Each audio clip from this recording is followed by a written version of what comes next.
Donald Trump has gone to the Middle East. Last I heard, and it is literally breaking as we're talking. I believe all of the remaining surviving hostages have now been released and are now in the hands of the Israeli Defense Force, and are presumably in a very mixed range of physical conditions. Probably none of them good. Excuse me. So as much as people are going to kind of want, we want cameras, we want video, we want to hear from them, they probably need a good month or two back in the real world before.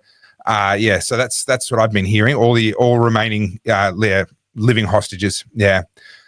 Which is absolutely amazing, and I think it's an incredible moment. Thankfully, the killing has stopped. So this is there's really two huge celebrations here. Number one, for the people in Gaza, they're now able to go and find what's left of their homes, and let's be honest, the devastation in Gaza is extreme. Like that is a devastated part of the world, and those people, the road that they have ahead of them towards rebuilding is going to be extremely difficult. There are a lot of roadblocks left in between where we are now and actual peace, because the fact is Hamas are still in power. And so long as this is true, the Toucher, I haven't heard anything. I'm not up to date. I've been working on my own videos today, so I haven't been watching this. I hope that Hamas get absolutely rolled by the people of Palestine. I've said it since before this particular outbreak of this particular war 2 years ago. I've said it for many, many years. Hamas are a terrorist group, and the people they terrorize most are the people of Palestine. And I really, really, really hope that this brings about a proper downfall for Hamas. But as far as I'm aware, that hasn't happened. That's not what we're looking at here. We're looking at a ceasefire. We're looking at a release of hostages. Those are two wonderful things. But the end of Hamas is the only way that any kind of lasting peace can become possible. Not only the end of Hamas, but to see Hamas end and not be replaced with some other version of the same thing, a new name, a rebranding, so to speak, of the same ideology. So there's still a long way to go, but boy, is this a good moment. It's a great moment, and unfortunately, I do believe most of the progressives are not going to let. I'm not going to rest and enjoy this small win, and not to say that it's a massive win for everyone. There's going to be a lot that still needs to be figured out. There's going to be a lot of challenges trying to rebuild, but I've seen a lot of posts, and I can't work out if they're satire, or if they're real, of people saying that they don't want to celebrate this ceasefire and this moment because, it's got to do with Trump and they don't trust it. But my frustration around all of this is that I feel like we are so cynical now that when we do actually see some good news, we won't enjoy it. We won't allow ourselves to enjoy it. Yeah, you're right, and especially because it's attached to Trump. These people are just they're so bitter, and the Trump derangement syndrome is so strong.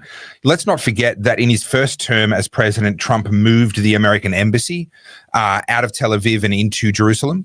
And that was something that, previously it was said, if you try and do that, it'll spark World War III. Well, nobody dared. Nobody did a thing. Right, when he did that. And it's a little bit the same here, where before he became president the first time, I wrote a blog post after he'd been elected, but before he'd become president. And I sort of said, look, he's going to be economically very mixed bag. He'll be good for deregulation. He'll be bad for protectionism and this and that. And broadly speaking, I got most things pretty well right. On foreign policy, I said this actually may be one of his strongest areas. It's the area where people said he can't be trusted. He's going to start World War III. He's too unpredictable. He's this, he's that. The truth is he's someone to be feared, and the unpredictability is a part of that. And he talks about this in The Art of the Deal, where if you walk into a room and the other party knows that all options are on the table for you, that strikes a level of fear into them. There's the unpredictability is actually valuable. And the same is true in global geopolitics. He set foot in North Korea as an American president. Things normalized with China. Things normalized with Russia. The Middle East went really quiet even when he moved the embassy. Everyone went, oh, whoa, let's just maybe not start any trouble while he's in the White House.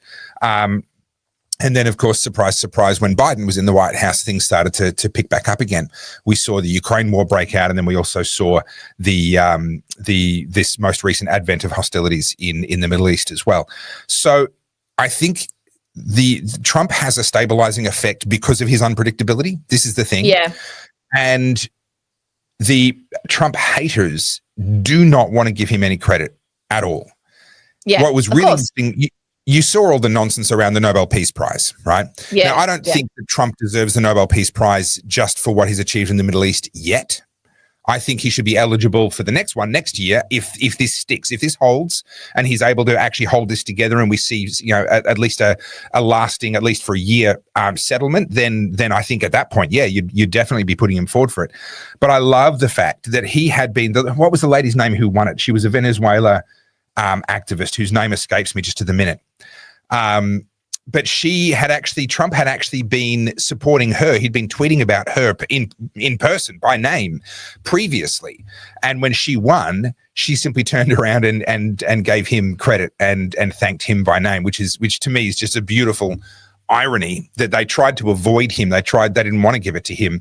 And so he got credit anyway from the lady they gave it to. It is amazing to watch people have to have that bitter kind of set in their jaw because it's Trump. We can't give him any credit. Yeah. And again, like when it comes to Trump and, the TDS, Trump derangement syndrome, it's gotten to a point where they don't want solutions. They don't want resolutions. No. What they want is to find everything perceivable to be wrong, evil, against their ideology, because unfortunately, that's how they live these days. This is what they platform. This is what they need.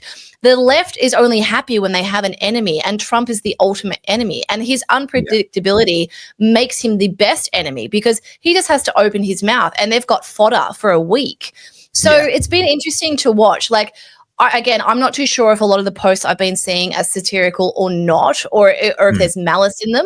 But there does seem to be a consensus here from the left that this is not enough. This is not what they're happy about. And even yesterday, we saw multiple protests. London had estimations of 500,000 people. I'm not too sure if that's true or not.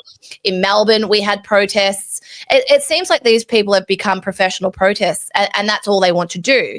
And no amount of, a peace treaty will ever satisfy them because it'll never be on their terms. It'll never be done the way they wanted. It won't be sufficient. And, at the end of the day, we hear calls for a ceasefire. We hear calls for a truce. We want the war to stop. Well, today it has. For today. I'm not saying it will continue. At least for the time being. Yep. But can we have a moment to celebrate that today something monumental has shifted, and maybe it's not by the people you would have preferred to negotiate it, but for Gazans today, it's peace, right? Yeah. And this is where for a lot of people, it's about the principle. It's about the person, not about the principle. But can I reflect on what you said there, where there are people who don't want a lasting peace? That's actually true of almost all advocacy organizations. They don't actually want the problem to be solved. The professional Indigenous industry that live in mansions on the waterfront in Sydney, as opposed to the real, Indigenous people living in remote communities, the ones that are profiting from it, they don't want inequality to be solved. They don't want poverty and crime in remote communities to be solved.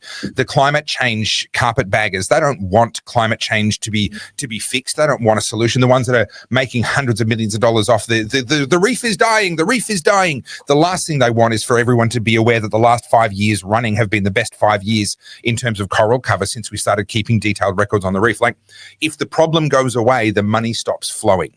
And for a lot of these organizations, whether we like it or not, they have made a lot of money out of this Middle East war. And I'm sorry to, there are people who are that cynical.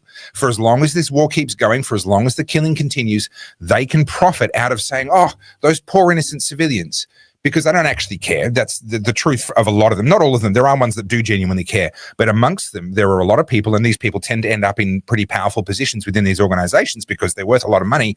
There are a lot of people who would much rather the killing continued, because that way the donations keep coming in. Listen, I know you have to put up with Carly as well, but aren't I worth it? Just follow for me. Just like and subscribe and share, and just tell everyone about me. Don't mention Carly. Don't tell them that she's there as well. Just kind of like she's the relative that nobody talks about. Like, let's just make a deal. We won't talk about her. Just follow for me. Yeah, follow, like, subscribe, buy us a coffee. Yeah, I'm just there. That'd be great. That'd be really appreciated. Because honestly, you try putting up with Carly before you've had coffee in the morning. It's not fun. Thanks.